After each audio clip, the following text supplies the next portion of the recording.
Welcome to the Cory Morgan Show. This is my regular platform where I ramble about the issues that annoy me of the day, and I speak to guests who will give a more nuanced approach on those issues and dig a little more deeper than just my enraged rantings and ramblings. I gotta always start though with the most important part of all this, and it's by thanking our members with the Western Standard. This is how we're able to do this, how we're able to get these guests, how we're able to get these different perspectives out there, points of view that the mainstream media typically isn't covering, even though they get well funded quite often by our federal tax dollars or even provincial incentives. The Western Standard doesn't take any of those tax dollars. Nobody's telling us what we can write or what to do. We rely on the members, and thank you very much for supporting us. It's been going really well. If you aren't a member yet already, go to the westernstandardonline.com. Check it out. Take out a membership. It's only $10 a month. You get a free trial for a couple of weeks, so you can get behind that paywall, see what we show, look at those great columns, look at those breaking news items, and we do break stuff before a lot of the other media outlets get to it. And I think you'll find that that investment in good news is well worth your while. I mean, we're talking, if we're going to use those cheesy old sayings, less than a cup of coffee a day, 30 cents a day, you're going to get that sort of news coverage. So come on, get out there, sign out, take a membership up, and then we can keep bringing you this content.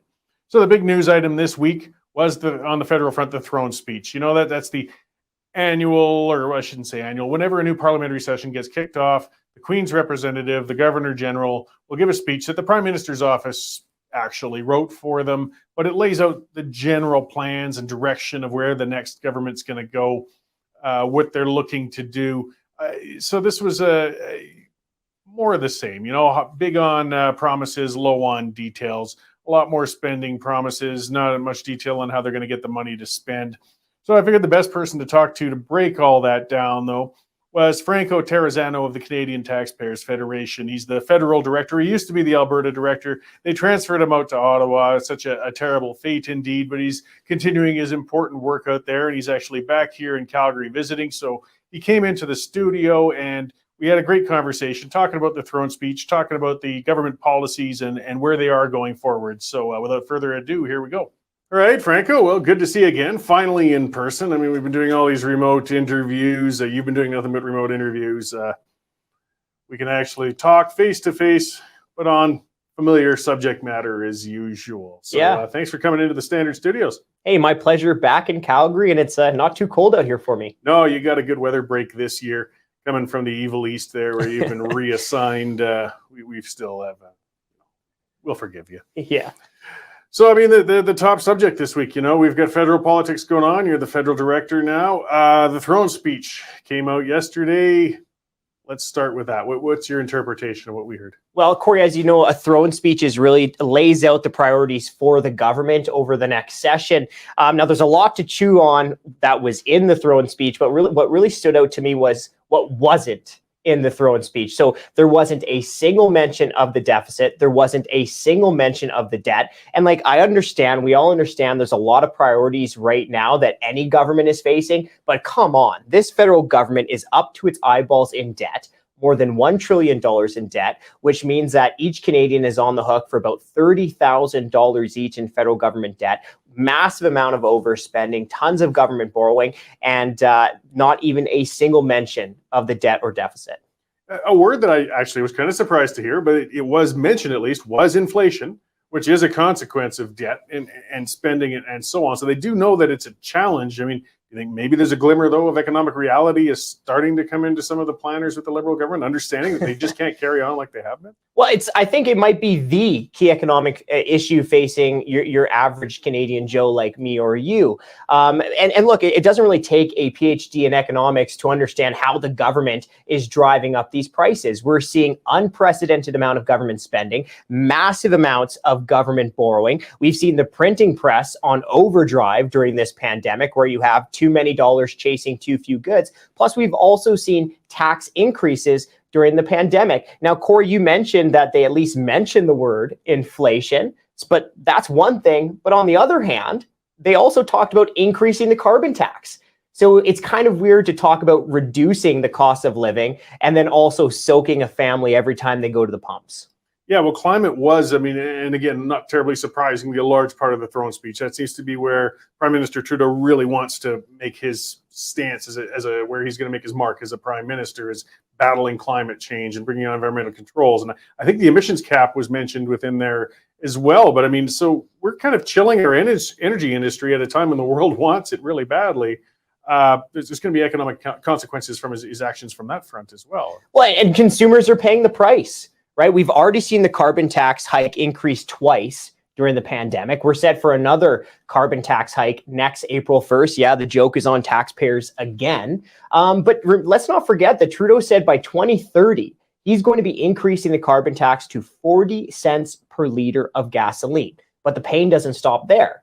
He's also going to impose a second carbon tax inside of these fuel regulations, which could add another 11 cents per liter of gasoline. So we're seeing this federal government under Trudeau move in the exact opposite direction. What we should be seeing is them providing tax relief at the pump. We saw that in South Korea. They just cut their gas taxes by 20%. We've also seen India reduce gas taxes. So they're providing their citizens with relief. And here we have the Trudeau government, Trudeau himself in Glasgow not too long ago, bragging about soaking Canadians with higher gas prices.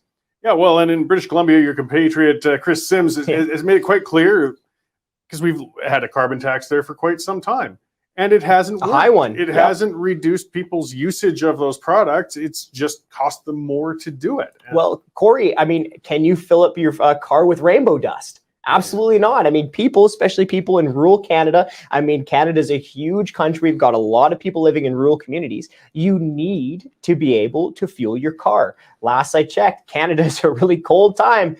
Usually this time of year, December, January, February, you need to heat your homes. And, you know, as you pointed out, British Columbia shows that carbon taxes are all economic pain without the environmental gain. Chris Sims has been doing a great job showing us highest carbon tax in Canada. And what is going on with emissions? They keep going up. So you're gouging, the government is gouging consumers at the pumps, and emissions continue to go up. Well, that's it. I mean, if they could point at it and say, well, look, it worked. The emissions came down. But we're not talking about an unproven theory anymore. I mean, the carbon taxes have been tried and they failed. So, I mean, it is just a tax grab. What about, I mean, some other areas now? The government talked about, they stayed away from saying that they're going to start backing off on some of the pandemic programs and things that they've been doing to stimulate the economy, but they didn't talk about spending more on it either. Do you think maybe they're going to start moving towards, you know, bringing back some of those policies, because we can't afford them much longer? Well, we certainly can't. This was always sold to Canadians as being temporary spending measures, key on the temporary. Now, we have heard from Freeland that they are trying to target these massively costly subsidies. So a more targeted approach is obviously a good step in the right direction, but we need way more to be done on reining this massive overspending. Now, you mentioned spending, and I actually got a laugh out of one part of the throne speech when they said something to the effect of spending money prudently. I laughed. In what world is the Trudeau government spending money prudently? And if this is Trudeau spending money prudently or managing it wisely, then I would hate to see the bill for his reckless spending. Now, let me just dive into that a little bit more. We all know that the government has massively increased spending during the pandemic, but even in 2018, the Trudeau government was spending all-time highs, which means that before the pandemic, the federal government under Prime Minister Justin Trudeau was spending more money than during any single year during the Second World War. So we saw massive spending before the pandemic. We're seeing massive government spending and borrowing during the pandemic. And not to be the bearer of even more bad news here, but the last budget that we saw from the finance minister, Chrystia Freeland, her plan was to increase permanent federal government spending by $100 billion by 2026. Well, and the throne speech, again, was a reiteration of the campaign promises and kind of the last mandate of the government. So nothing new is coming, and we were seeing a great spike in spending. So we're not seeing any intention or indication that they're going to rein that in. In some of the areas we're talking about government efficiencies, all of the CERB payments, things like that, we're starting to see the consequences as they're realizing a lot of people were improperly collecting, or they lost other benefits because they didn't realize that it would apply to those benefits. I mean, we've got an administrative nightmare really looming as they try to catch up on what they actually did with all that money they tossed out there. you suspect they're ever going to actually collect on payments that went out, or they're just going to kind of let that fall by the wayside? You know, I don't have the crystal ball there. Yeah. It's tough to say, but let's talk about another impact of all these CRB payments or the CERB payments that were going out. And you know this as a former small business owner, but it had massive economic impacts, right? Because guess what? When you pay people not to work, you're going to have fewer people showing up for work. And we've really seen the federal government create the perfect storm for inflation. Because on the one hand, that we have seen the Bank of Canada, the federal government central bank, print money like crazy, $370 billion printed during the pandemic. A large bulk of what the Bank of Canada has in assets is, of course, Government of Canada debt. Right. So on the one hand, we're seeing a bunch of new dollars. And when the central bank prints more dollars, your dollars buy less. But on the other hand, a lot of these subsidies were paying people not to work. Right. So you're propping up demand, but you're also disincentivizing supply. So you go back to the old saying, what is inflation? Too many dollars chasing too few goods. Yeah, well, and I got into I always get into the heated online discourse with people, but, a subject that came up because the restaurant I used to own, I was talking to the owners and they had to raise their menu prices. They were talking about, there's no sense even going to permanent menus like we had because it's too expensive to keep reprinting them because the inputs are getting so expensive and they're raising so fast, particularly in food items, that and fuel surcharges from delivery that they might as well just keep on the paper disposable ones. It doesn't have anything to do with the pandemic. It's because you got to change it so much. But another aspect was it's terribly difficult to get staff to come back. So they're doing, as people say, well, if you can't be in business without paying a living wage, you don't deserve to be in business. Well, they're raising it, but then they had to raise the prices. And then the people online got upset. These restaurants are gouging. They're raising the prices. They don't understand this natural progression. There's an economic reality. Yeah, you got to pay the bill somewhere. You got to pay the bills. And Cory, I think Canadians right now are learning, especially with this massive or with these huge price increases, right? We just saw 4.7% year-over-year increase in consumer prices, the highest annual price increase in almost 2 decades. So with this type of inflation, I think Canadians are really realizing that there is no such thing as a free government lunch. You have to pay the piper eventually. And that's why we've always been saying that it's so important to make tough decisions today before even tougher decisions are forced on us tomorrow. Now, I talked about the $1 trillion worth of federal government debt. Break that down, and that's about $30,000 that each Canadian is on the hook for. And Cory, I don't have tens of thousands of dollars lying around. I know many other Canadians don't. And that's why we're pushing so hard for the federal government to rein in this massive amount of spending.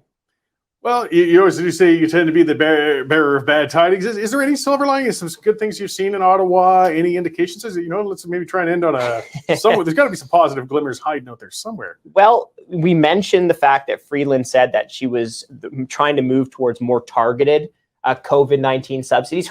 She herself actually said that this is supposed to be temporary. So that's a bright spot. But you know what I think is a real bright spot is that we're really talking about the Bank of Canada. Now that this inflation is going on, we're really talking about how if the federal government is printing all of these new dollars through its central bank, that is a huge factor that causes prices to rise. So I do think that just having more of a discussion on monetary policy could be a bright thing, just to have a fuller discussion in the public. The inflation is absolutely not a good thing for so many Canadians, but the fact that now we can have this conversation about the Bank of Canada. Cory, when was the last time anyone has had a conversation about the Bank of Canada before this? Yeah, so we're gaining in economic literacy, if only the hard way, but it could perhaps benefit us in the long run. Trying to find a bright spot. Yeah, well, there we go. So, well, thank you very much for coming in. It's good seeing you back out here in the West. And where can we find more information on what you guys are doing, what you're up to? Well, thanks for having me. And please head over to taxpayer.com to see the work that we're doing. Check out our newsroom. You can sign some petitions on there. And you can help join us and stick up for taxpayers. Great. Well, thanks again, and look forward to chatting again soon. Hey, my pleasure.